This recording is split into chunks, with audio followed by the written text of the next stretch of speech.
So I'm going to start off by talking about FEMA's RiskMAP program and the project that's going on within the Schuylkill Watershed now.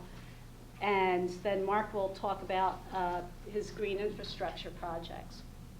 But we've tried to identify where these link and how they build toward each other. So about 5 years ago, FEMA did start thinking a little bit broader in their program. They've historically been noted for the flood maps, which basically used to be paper maps and show here's where the floodplain is. If you're in here, you're in the floodplain. There are restrictions on what you can do as far as building or grading within that area. And if you're outside this line on the map, you're home free. You don't have to worry about any FEMA regulations. If you're inside this area, you need to buy flood insurance. If you're outside, FEMA encourages it but doesn't really care and certainly doesn't require it. So the novel idea came up, hey, let's go beyond just saying in or out of the floodplain and try to use new technologies and data to increase awareness of flood risk and also to actually take some actions to mitigate that flood risk other than just saying buy insurance. So FEMA came up with the RiskMAP vision of going beyond the mapping and adding some assessment and better data that can be fed into the planning process, and that's where they get why they call it RiskMAP, mapping, assessment, and planning. And the goal is to have better quality data, make sure that the data that is on the FEMA regulatory flood maps, because the regulatory flood maps have not gone away, they're there, they will be there for the foreseeable future, requiring people to buy flood insurance and keep certain activities out of the floodplain, but make sure that that is good quality data, either through new studies or validating that what is on the map is good, and then use these newer products that are non-regulatory. There's no requirements for communities to use them. So really, what is resilience to flooding? Keyword that here with everything is sustainability. And that's really what we're looking at, is meeting current needs without in any way impeding the needs of future generations. So not saying, well, we really need a new Walmart here right now, so let's build it and heck with flooding downstream. And I probably shouldn't be picking on any one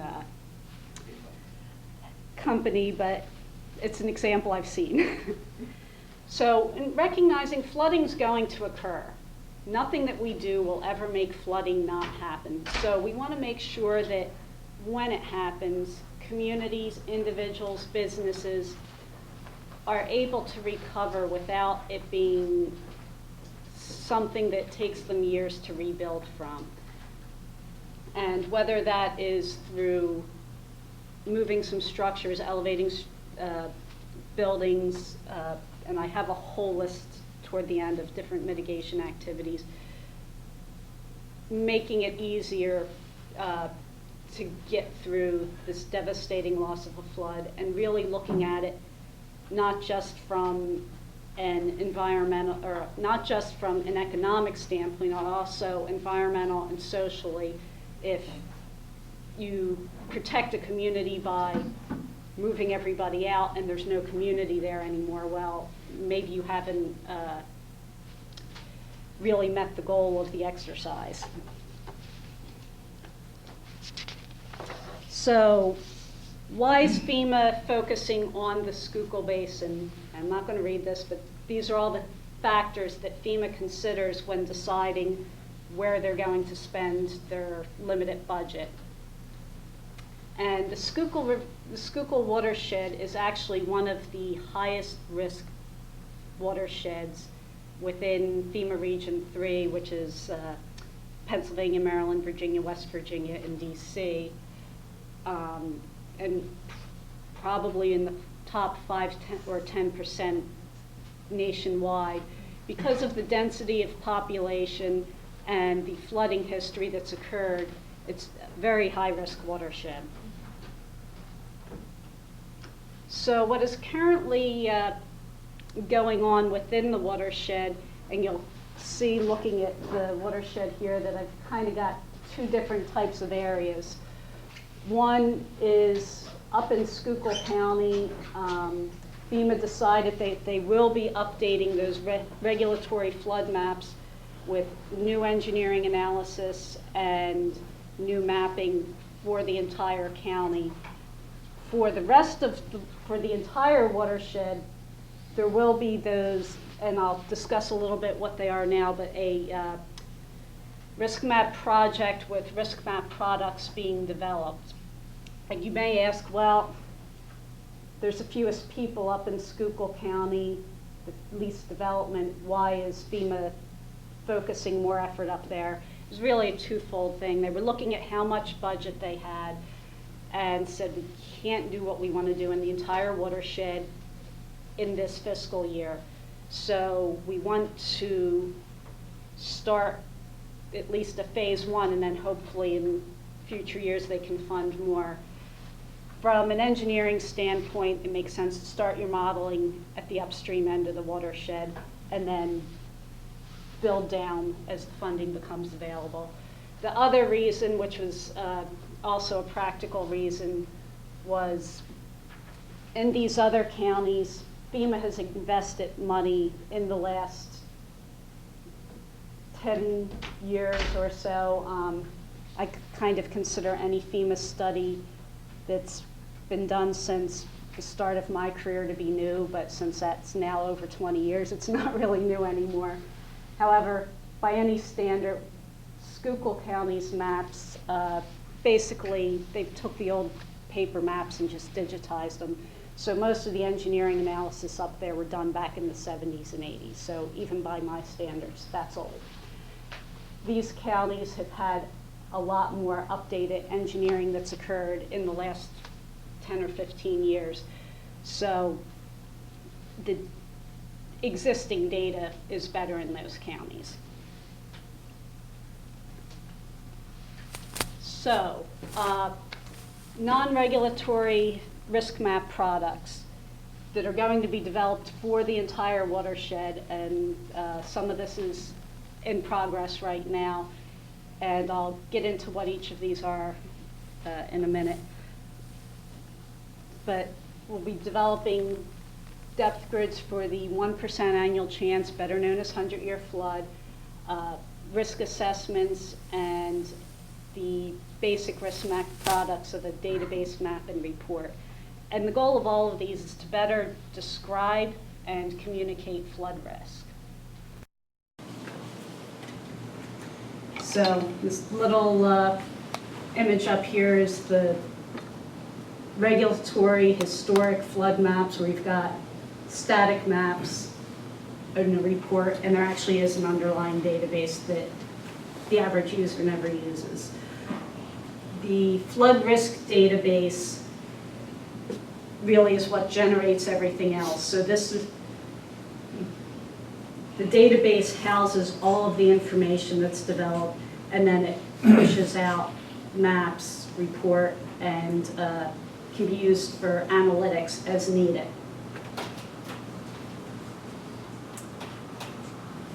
Depth grids, like I said before, the regulatory FEMA maps just showed a blob that was shaded in. You were either inside the blob or outside the blob. It doesn't really tell you anything about what the risk is within that blob. So depth grids are a really powerful tool, enabling people, it's really good for homeowners to be able to see what their risk is within the floodplain, most typically viewed as color-coded, with red being the deepest water, blue being the shallowest. So here's a few real-life examples. These are not in the Schuylkill watershed. These are up in Wyoming County, which was an earlier project that was done by FEMA, and not quite as robust as what's being done in the Schuylkill watershed. but you can see, and maybe from back there you can't, but we've got, I have a pin here in a house that's obviously within, sorry, all of the blue is floodplain, and it tells what the water depth is, 1.9 feet at that location. It tells you what the current flood zone is and what the current effective base flood elevation is. So this homeowner knows in a 100-year flood they can expect about 2 feet of water. That may prompt somebody to say, well, I can't afford to raise my entire house up 2 feet, but maybe I can get my heating unit out of the basement up 2 feet above the ground, even a little bit more for some freeboard, elevating air conditioning units, things like that. Don't store your grandmother's wedding photos in the basement, store them in the attic. Give some ideas there. Another example, a road through the floodplain, 100-year water depth, 2.9 feet, a little too deep to be driving through. So this kind of information can be used by emergency management, and emergency managers have really found value to these products. And I know, Ann, you were talking in the last session about how it's hard to get them to the table, but when you do, and they see this, they've been some of our strongest adopters, and that's an example of where tools like this are getting the fire department to talk to the planning department and realize, hey, you know, this road's slated for being replaced. Do you think we can make sure that we're going to be able to get fire trucks through? Because if we can't, we're going to have to go 10 miles around to get from the fire station that's here to the school that's over on the other side of the river. Discussions like that, that's the kind of thing that we're trying to feed. And then just another couple of quick examples here of the idea that flooding is not the same risk the whole way across that floodplain. This is actually the same area. And this house here, the water surface elevation is 4.5 feet. This one over here, the 100-year flood depth, sorry, not elevation, depth, is 8.4 feet. So this is the kind of data that communities can use for mitigation planning. If they can only afford to help so many property owners, or if they're applying for a grant, it's the 8.4 foot deep flooding that you want to address first. And also, that information can be used in applying for a grant for computing the benefit cost. If you're looking at property, even taking depths out of it, because we will be in Schuylkill County where we're doing the new engineering, we will be actually developing depth grids for multiple flood frequencies. If a property's being flooded by the 10-year flood, well, it's probably almost automatically cost effective from a benefit cost standpoint, where if, yes, 4.5 feet of water at the edge of the floodplain here would be a significant loss to the property owners, a lot of damage, a lot of expense, but if you only have a 1% chance of it happening in a given year, you still want to go to the property that's getting flooded more frequently probably first. Obviously, there's a lot of other variables that will factor into your decision. Another thing that's being done throughout the entire watershed is a flood risk assessment. FEMA has a program called HAZIS. There's actually 3 different modules, a flood, earthquake, and wind module. We're only looking at the flood module, at least at this time, for the Schuylkill watershed. But what it does, it looks at the floodplain at the census block level, and it actually can look at the individual structure level if that data is available. but what's currently funded is at the census block level. And it computes projected losses, dollar value losses, both for residential and commercial properties. And it uses some kind of average tables and curves of if there's so many houses it would be flooded, the average house would be flooded 3 feet, computes losses based on depth of flooding. Also for the commercial areas, it does assess losses for business disruption, looking at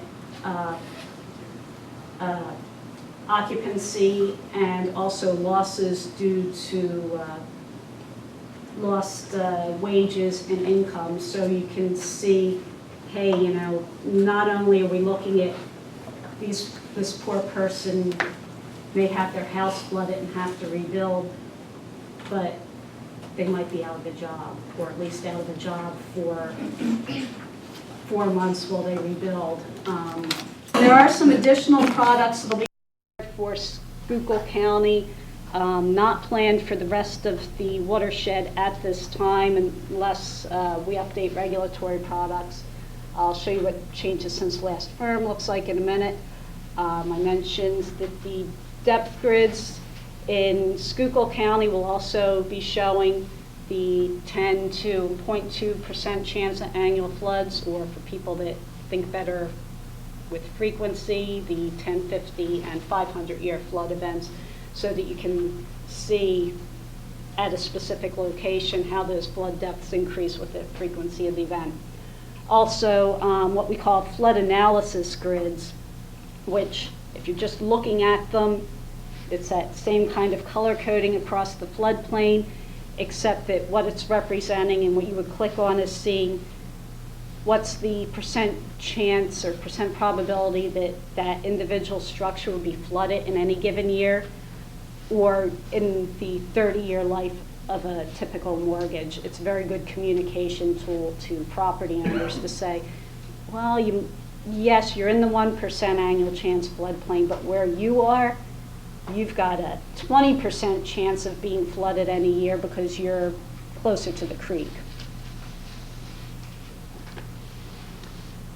The changes since last firm data set, the reason this is only being done in Schuylkill County is because firm flood insurance rate map is only being updated up in Schuylkill County. And it's a GIS layer showing where the floodplain and floodway are getting larger or smaller. It's a very good tool for communities in the county to very quickly identify who currently is not required to buy flood insurance and will in the future, or currently does have to buy flood insurance, is not required to in the future. It's still recommended, but they would get the much cheaper out of the floodplain rate. So we've seen a lot of communities and counties overlaying this on their parcel layer, doing a mail merge and sending out a letter to every property owner saying, hey, there's some changes coming. Go talk to your insurance agent.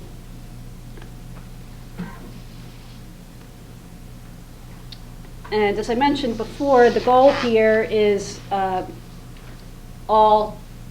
with these newer products is trying to encourage communities to mitigate flood risk, to be safer, to plan ahead so that they can recover faster after a flooding event, and also to try to encourage them to protect the natural floodplain corridor. So all of these tools help to visualize and help with deciding where the best places are to spend your money doing this. Just a whole bunch of ideas of different mitigation actions that can be taken, and looking at trying to address and protect specific existing assets in your community while at the same time addressing future risk to make sure that what you're doing to help a property owner here isn't detrimental to somebody else. And also encouraging communities to build on their current strengths and programs. So maybe you've got a existing stormwater management ordinances. There are things that you can do to tweak that will help to reduce future flood risk. One of the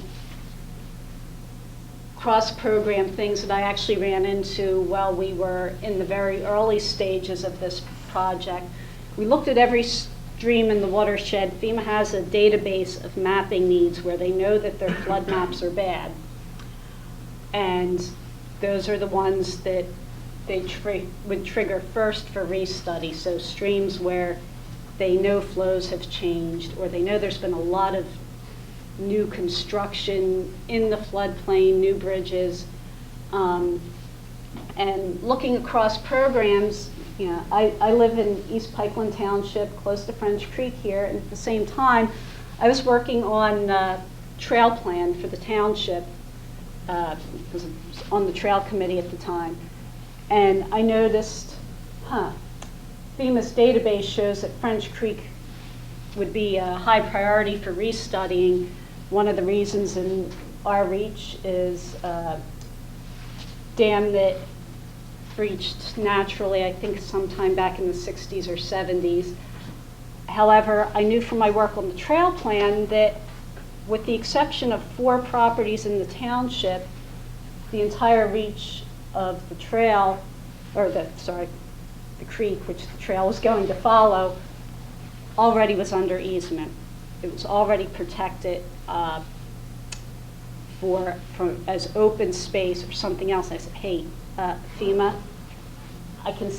if you're planning on restudying French Creek, I can save you some money and tell you there's no reason from a floodplain management standpoint to worry about the fact that that study's outdated, because there's no potential for development in that reach.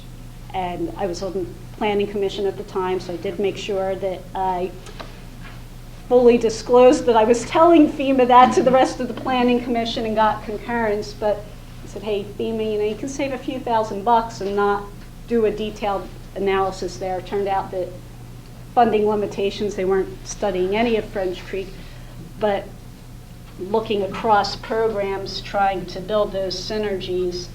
And I put my slides in here out of order. And Ann, you had mentioned the community rating system last presentation. It's also something that, this is a program that can really be used across different programs.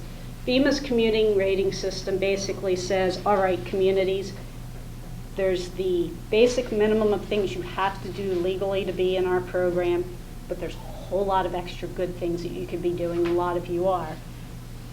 For every 500 points that a community can accrue, they get another 5% off of all of the flood insurance policies in that community. So, trying to tie this into your discussion, Mark, I went through, and yes, it is like a 3-ring binder, but it's digital, so you can go through and search to find what points a community could get for an action like having a floodplain or a stream restoration. Well, between the natural functions open space, natural shorelines, and floodplain functions, theoretically, if you meet the criteria of each of these, a single stream restoration project in a community could get you 500 points, get all of your property owners 5% off their flood insurance. It's not a huge amount to any one person, but it's another financial benefit. It's another way to help sell a project to local residents. And as you know, when you're going for grant applications, the more boxes that you can check off of needs that a project meets, the higher likelihood of getting a grant. So it's just another aspect that can be brought of the flood insurance program that can feed into or be a benefit with other programs. And with that, I'm going to turn it over to Mark. Thanks, Kim. My name's Mark Gutshall. I'm with LandStudies. I have a lot of slides, and so I'm going to be going through them very quickly because there's a lot of visuals associated with them. the overall context of this is really going to be these case studies here. That's why there's a bunch of pictures and photos. So really taking a look at academic, the research, private sector, municipal, residential, nonprofit. And really just picked one out of each one of them. And there are metrics. What Ann was referring to, and a little bit what Kim was referring to, is we feel as though there's a difference between symbolism with restoration and substance. So substance is quantified with data. Symbolism may be both, but I think the data and the metrics are the differentiator. So I think that's very important, and that's what we try to do. And I'm going to be talking about some of the substantive features with one or two of these. With the time that we have, I couldn't really get through all of them. But the balance here is, or the basis is really creating functional, natural landscapes. That's kind of our brand, and that's kind of what we try to do. So that's what I'm going to be explaining here. And in the next year or two, we're really emphasizing this terminology, where we're having some educational products coming out on it, and it really combines these two. Because so often, this has been a polarized discussion. And so often it has been either you're the developer, or you're the ecologist, or the naturalist. And whether that's business, whether that's government, whether that's academia, and we feel very strongly that when those two are brought together, there's a lot more value. And that has to be then somehow measured. And that's what we are attempting to do. So maximizing both, but you're going to see a different context here. Really, I think especially in Pennsylvania, it's very challenging to talk about regional issues, but in order to gain the value that is brought to the table by bringing these two terms together, it needs to be done at a regional scale. Regional meaning it's not just at the little site, but looking beyond that. So defining principles that are validated by engineering measurements and performance standards, being proactive rather than reactive, and looking at really the causes of the problems, not just the symptoms, and then applying it to the regulatory drivers that are in front of us today, in addition to what Ann and Kim were talking about regarding the FEMA issues. Okay? And then the outcome is really working with communities. The majority of our projects are done at a community level, and we're working with the entire community. So that means state, federal government, public, nonprofit, and private sector, and nonprofit groups. I'm not going to go through all these, but the ones in the red are really the questions that you want to be able to answer, because to get the true economic ecology, you're looking at how does the project improve or protect the resources, protect your community assets, and then really what the last two presentations were talked about was the resiliency in the community, your infrastructure, your tax base. These are actually part of the state water plan that was talked about years ago. This discussion is going to focus mostly on the floodplain, where others, green infrastructure, can be very valuable throughout, but we're focusing on the floodplain for this discussion. And these types of statements were in the state water plan years ago, basically saying this is what we should be doing.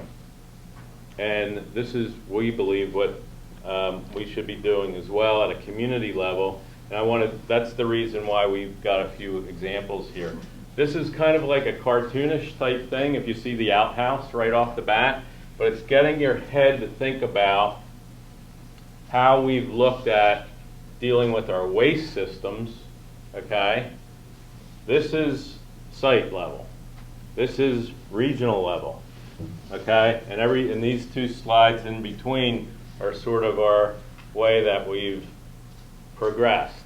But I believe we're here with our stormwater issues. We're kind of in the site level and in the whole of the site level. And I think there's a lot of room for improvement here to get to, and it'll take a while, but in areas that don't have a lot of space, some of the space that is available is the right type of space to do these regional green infrastructures. And if you think about it, those pieces of land or landscape are usually the cheapest and less expensive in the entire region. And actually, if you go to, and I've gone to the county tax rolls, and they'll call them wasteland because they're worthless to the tax base. But to this type of approach for a regional infrastructure, it's the best place on the landscape to be working. So traditional site, stormwater, regional scale, single function, multiple function. That image is what I want you to keep in mind as we go through here. So it's taken about 6 years, but we collaborated with DEP and EPA and others, but this is a DEP. I took some slides from Jeff Hartramp to talk about the academic side of this, okay? Because there is foundation here working with the floodplain restoration that really required this to be validated and to get real data from. And so it was done by a collection of entities led by Bob and Dorothy from Franklin and Marshall. We had USGS involved with this. John Hopkins, Elizabethtown, Millersville, and EPA led this 6-year monitoring study. And there were deliverables here. I'm not going to get into a lot of the detail, but just want to give you the oversight of what happened. There's a website down here that just came out. Again, Franklin and Marshall were the ones that put this together. So a lot of the data, and they have a very strong, thick report that's data heavy that talks about mostly sediment and phosphorus. Okay, this talk is in addition to flooding and stormwater.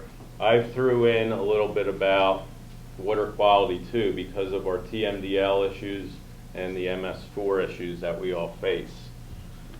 So, not going to get into the whole legacy issue. That's a whole lecture talk in itself, but gives you an idea of what it looks like. This is a standard look at our streams. This is the Big Spring Run site, and looking at the laminate cut bank of the soils that were placed there 150 years ago, I believe, on this site because of the dam downstream.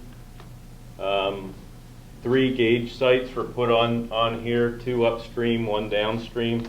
USGS did all the monitoring on this, and these were the goal statements here. The legacy sediment was removed, and we took a single-threaded channel and turned it into a multi-threaded channel. Land Studies did the design and the construction on this project. Sediment was measured through the gauges. Plants were identified for those that are very interested in the plants that were there before. There was dendrochronology done where the seeds that were buried under the legacy sediments were identified, and then the plant community that came afterwards that were wetland plants. And you can take a look at this imagery. Instead of having the single-threaded channel, you can see the interspersed channels that were made here after the entire floodplain that was artificially raised as a result of the legacy sediments were removed, and then the design and construction was placed in here. So 3:30. Now this is a storm event. Now we're back to the volume side of the discussion with water quantity and quantity. Now take a look. Now this is a video, and they have in the website, they have a lot of different ways to communicate this project, whether it's through scientific data, visually through this type of video work and other such. So 3:30, 4:30, 4:35, et cetera, et cetera. So now we're at 8:30 and 10 a.m. the next day. I think that's the last one. And this is the sort of approach in which the landscape actually works at a larger level. And this is only a 7 to 8 acre site. I'm going to be showing you some that are triple this size here. But if we have the opportunity, this is how our floodplains used to function before we have provided any type of interventions of our society moving forward over the last 150 years have manipulated the environment in a manner that has completely changed our hydrology here. And this is more or less how our streams look today. And the legacy sediment area is actually down through here. The floodplains now are elevated as a result, especially in the area that we're talking about here, the Schuylkill area. If I had the dartboard, the brown dartboard over there, and just threw a dart, I would bet the entire house that this condition would occur, okay? And that has been more or less proven by the research that Franklin and Marshall and others have done as a result of how the mills, the mill dams, and some of the other industries created this type of environment. And this is the environment that used to be. And if we're talking about regional sponges, opportunities to create wetlands and reduce flooding at a large capacity, this is one of the biggest answers from a natural perspective with true metrics and functions that go with it. Again, there's data here. I'm not going to get into it, but on this small headwater tributary, 109 tons a year of sediment is getting taken out of the system. So lots of pictures, like I said. If any of you listen to rock and roll music, this entity here in Lititz, in the town that I live in, is probably the group that sets up the stages, puts the act together, does all the entertainment setup. It's the only one in the country, and it takes it through the world.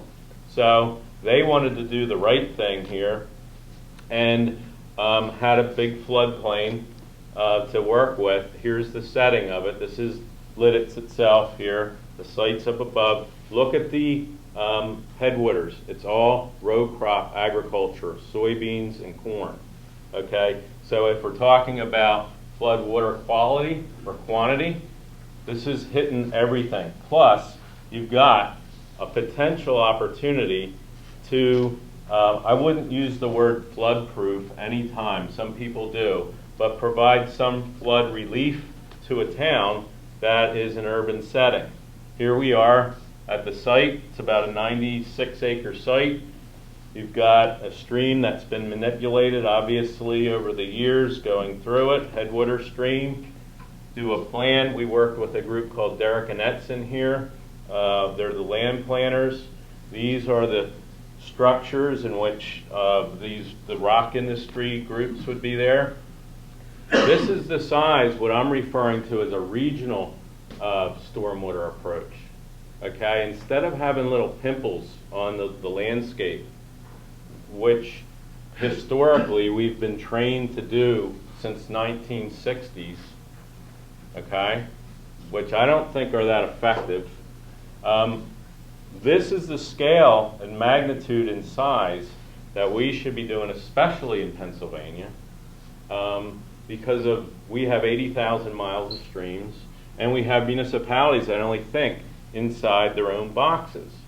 So in this case, and it just got a couple different, shots at this. This was built just recently in the last fall, so there isn't, the majority of the projects that we've done at this scale, we've done over 30, are over 10 and 12 years old. And we invite and encourage people to come to look at them, and we offer tours for that because I believe the best way to see things and understand them is to actually get out and walk them. But that's, we look at what's going on underneath the ground. We really look at infiltration capacities after the soil's been removed. For those of you that can, look quickly at cross sections, basically the old cross section was, okay, here we go. The magic board is working. Is over here. So deep channel, tight, not much of a floodplain. There used to be floodplain there. The purple is the area that opens up that and really opens the floodplain so it's functional. Again, there's a whole engineering and quantitative discussion. I'm going to blow through these numbers, but there's quantification for all this. The biggest one right here, this project that you just saw took 83% of the entire watershed for the 2-year storm event. Okay, for that whole community. There's more to go from that. This is where the data comes from. We're not going to have time. This is going to go fast and furious. It's going to be pictures. Another private sector, Landis home community. Before, big ponds, straight streams, do your design. Got problems with infrastructure, high banks, legacy sediment. Open it up, do the construction. Starts to look like this. Now this has been in for about 2 years. That's about a 7-acre stormwater facility that allows that entity to economically expand in an economic and ecological way. These folks are interested in stewardship.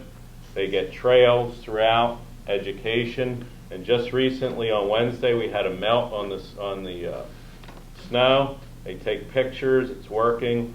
A lot of volumes coming through that. This is the traditional approach. It's a riparian plantings, and the functions and values of these two are markedly different, especially if we're talking about stormwater and water quality. And we have measurements here. We're measuring this, so it can be quantified with these pressure transducers. You can figure out mass balance going through, doing water balances through the site, what's coming in, what's going out. It's measured where a lot of water is going into the ground here. Next is something called Butterfly Acres. It's an area that's a critical aquifer recharge area outside of Lititz. Again, look at the environment we're in. This is a very built environment, okay? And having the opportunity to encourage infiltration and create wetlands in an area that's surrounded by homes, okay? Have metrics, spread out the flow, laminar flow across floodplains, as opposed to in size where there's a lot of stress. That's kind of a main point. And encourage the combination of the community, and then this is what it looks like 4 or 5 years later. Water quality, water quantity, and education along the way. And that's this is behind our office. This was done about 12 years ago, 14 years ago. Typical looking stream in Pennsylvania because it's been ditched out. Whether it was done because of agriculture, milling, or just draining the area. High flows, basically excessive forces on the channel. Do a plan, take down the sediment that was put in 100, 150 years ago, redesign, have wetlands, have function. This becomes a pocket park that's functional. creating functional natural landscapes, where this can be measured in the 2-year, 5, 10, 25, 50, 100-year storm, what it's actually doing, and providing wildlife. Owen referenced the whole natural ecosystem approach. This is turning the gray infrastructure on its head and allowing the systems to function the way they used to. Before, after, downstream, upstream. And that's how it looks now. This is our office here, surrounded by urban area. So this can be done in the urban and suburban settings. We do have a project that happens to be related to what was talked about at the keynote. It's an Act 13 project where they're going to be opening this area up below for flood relief for the town. There's a letter of map revision happening as a result of these projects that will demonstrate that they can do additional work inside, re-looking at how the floodplains actually map. That's a whole story on itself. Last story here. So my wife Kelly looking at a residential property, okay, high banks. We designed, constructed, same picture, different look, natural functioning landscape. Before it was high, this is the cross section, several inches deep, and you get more of a aesthetical, pleasing, functioning landscape out of this. And again, on the residential end. One last one, I'm going to skip the slides just to get to questions here, but this slide here I think is extremely important because we worked with a group, again, a lot of times we'll work with different community groups. This is the Ecological Watershed Association, 13 municipalities here. We took a Tetra Tech study and recognized, and then we took Lancaster County, a little bit outside of Lancaster County's data for agricultural BMPs, restoration BMPs, put hard data into it. The floodplain restoration would have, and the element of discussion here is not dollars as much as it's 100,000 pounds of sediment. That becomes the commodity that you're managing for. Is it sediment? Is it phosphorus? Is it nitrogen? Is it the 2-year storm? Whatever. But that should be it. So if it's at the 100,000 pounds of sediment, based upon the data that we have, the floodplain restoration that we've shown would have cost about this, let's say it's rounded up to 350,000. The other three, in addition to floodplain restoration, we looked at some of the traditional green infrastructures using basin retrofit, buffers, and rain gardens, and they achieve 100,000 pounds of sediment reduction. It was 5 million, 5 million, and close to 4.5 million, respectively. And so when we're talking about the economic ecology, that angle of it, using real hard data, has to be part of the discussion. And there's a difference between symbolism and substance. If you're trying to hit quantifiable measures such as that. So because of the amount of time that we have, I'm going to stop that and then allow for questions. And there's a lot of backup for what I went through there. I'm going to leave a sheet here just in case anybody wants that or is interested in being on our email list, and they can get additional information. So if there's any questions for Kim and I, how much time do we have? We've got about 10 minutes now. We're going into lunch, so if anybody really wants to ask questions rather than eat lunch, we'll postpone our lunch a few minutes. If my support could make its way back to me. Oh, yeah. Question? Yeah. So you're talking about removing legacy sediments. Are the causes for that sediment to have been caused in the first place, all the dams? Have those already been removed, or are you going to have to keep taking that sediment out of there? Yeah. See, and again, there's a whole beautiful story for Franklin and Marshall on the website they just put out there that talks all about this discussion about legacy sediment. But to answer your question, probably, I'm going to throw out a number, probably 90 to 95% of dams, they're all gone already. These are historic dams that were there in the 1800s. In the 1700s, more 1800s, the remnant dams, historic, that have been blown away. They were built with mud and sticks and logs and some stone. Okay, again, Franklin and Marshall did a science paper on this. They made the cover of Science magazine on it. So I want to give the credit to them, and that website really is a storyline. But what it left behind was the legacy of these sediments that build up to the height of whatever the dam was. So the height, the average in Lancaster County was about 8.5 feet. And Chester County is one of the highest densities of dams throughout the state. I mean, we settled in this area, so the settlers came in and used that technology to make energy and weapons and clothing and food.